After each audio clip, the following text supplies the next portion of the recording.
All right, so for Thursday, October 22nd, this is what you are going to do.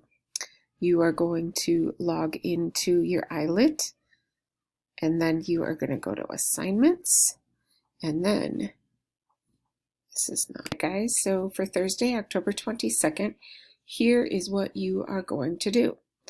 The first thing you're going to do is log in, watch this video obviously, and then you're going to log into iLit. You have this bookmarked, or you can use the link I have right here.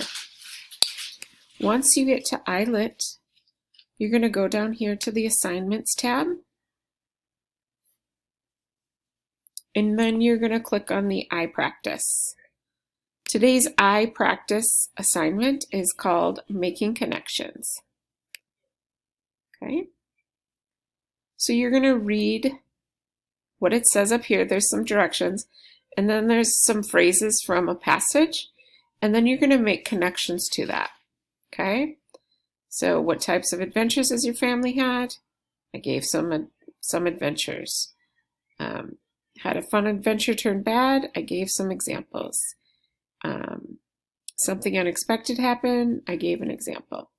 So there's just 3 questions, and when you're done, you're going to submit your answer. And that's all you need to do today.